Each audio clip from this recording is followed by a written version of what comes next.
ଆସନ୍ତୁ ଦେଖିବା ଉତ୍କଳମଣି ଗୋପବନ୍ଧୁଙ୍କର ଜୀବନ କାହାଣୀ ଉପରେ।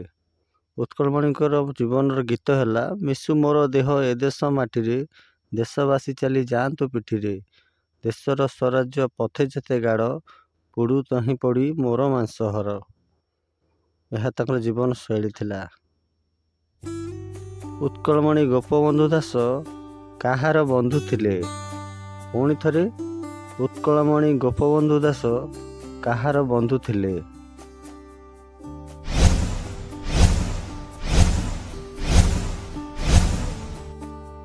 ସାଙ୍ଗମାନେ, ଏହାର ସଠିକ୍ ଉତ୍ତରଟି ହେଉଛି ଗରିବ ଓ ଅସହାୟ। ଉତ୍କଳମଣି ଗୋପବନ୍ଧୁ ଦାସ ଗରିବ ଓ ଅସହାୟ ଲୋକଙ୍କର ବନ୍ଧୁ ଥିଲେ। ପରବର୍ତ୍ତୀ ପ୍ରଶ୍ନ, ଉତ୍କଳମଣି ଗୋପବନ୍ଧୁ ଦାସ କେଉଁଠାରେ ଜନ୍ମଗ୍ରହଣ କରିଥିଲେ? ପୁଣି ଥରେ, ଉତ୍କଳମଣି ଗୋପବନ୍ଧୁ ଦାସ କେଉଁଠାରେ ଜନ୍ମଗ୍ରହଣ କରିଥିଲେ?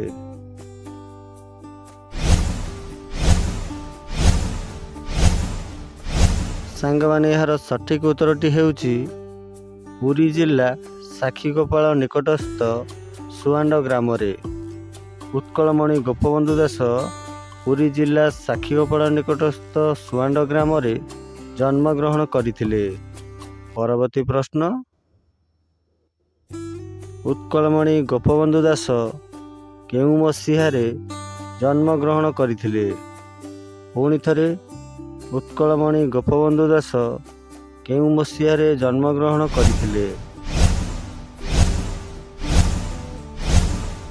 ସାଙ୍ଗମାନେ, ଏହାର ସଠିକ୍ ଉତ୍ତରଟି ହେଉଛି 1877 ମସିହା ଅକ୍ଟୋବର 9 ତାରିଖରେ ଉତ୍କଳମଣି ଗୋପବନ୍ଧୁ ଦାସ ଜନ୍ମଗ୍ରହଣ କରିଥିଲେ। ପରବର୍ତ୍ତୀ ପ୍ରଶ୍ନ, ଉତ୍କଳମଣି ଗୋପବନ୍ଧୁ ଦାସଙ୍କର ପିତାଙ୍କ ନାମ କ'ଣ? ପୁଣି ଥରେ, ଉତ୍କଳମଣି ଗୋପବନ୍ଧୁ ଦାସଙ୍କର ପିତାଙ୍କ ନାମ କ'ଣ?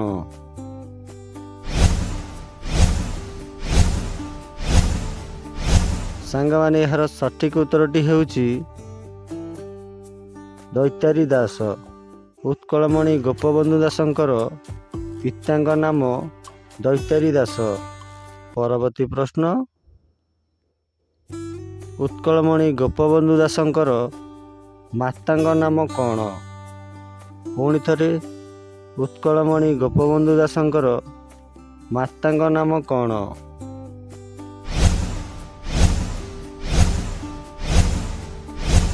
ସାଙ୍ଗମାନେ, ଏହାର ସଠିକ୍ ଉତ୍ତରଟି ହେଉଛି ସ୍ୱର୍ଣ୍ଣମୟୀ ଦେବୀ।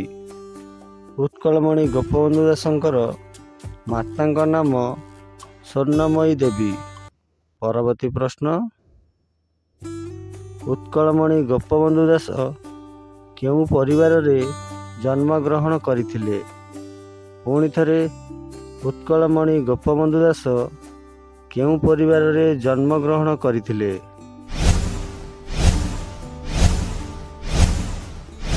ସାଙ୍ଗମାନେ, ଏହାର ସଠିକ୍ ଉତ୍ତରଟି ହେଉଛି ଏକ ଗରିବ ପରିବାର ଓ ବ୍ରାହ୍ମଣ ପରିବାରରେ।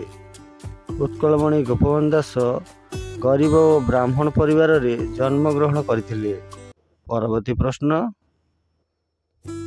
ଉତ୍କଳମଣି ଗୋପବନ୍ଧୁ ଦାସଙ୍କ ମାଙ୍କ ଦେହାନ୍ତ ପରେ ତାଙ୍କର ଲାଳନ ପାଳନ କିଏ କରିଥିଲେ?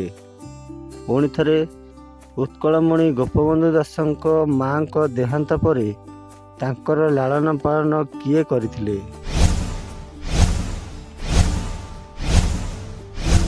ସାଙ୍ଗମାନେ, ଏହାର ସଠିକ୍ ଉତ୍ତରଟି ହେଉଛି ତାଙ୍କର ପିଉସୀ କମଳା ଦେବୀ।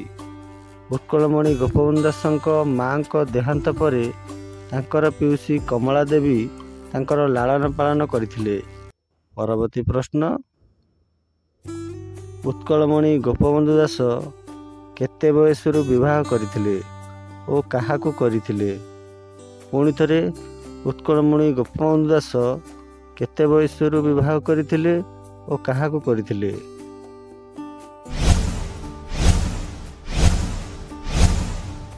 ସାଙ୍ଗମାନେ, ଏହାର ସଠିକ୍ ଉତ୍ତରଟି ହେଉଛି 12 ବର୍ଷରୁ ଓ ମୋତି ଦେବୀଙ୍କୁ। ଉତ୍କଳମଣି ଗୋପବନ୍ଧୁ ଦାସ 12 ବର୍ଷରୁ ବିବାହ କରିଥିଲେ ଓ ମୋତି ଦେବୀଙ୍କୁ ବିବାହ କରିଥିଲେ। ପରବର୍ତ୍ତୀ ପ୍ରଶ୍ନ,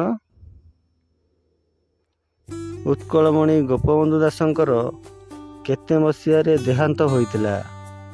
ପୁଣି ଥରେ, ଉତ୍କଳମଣି ଗୋପବନ୍ଧୁ ଦାସଙ୍କର କେତେ ମସିହାରେ ଦେହାନ୍ତ ହୋଇଥିଲା?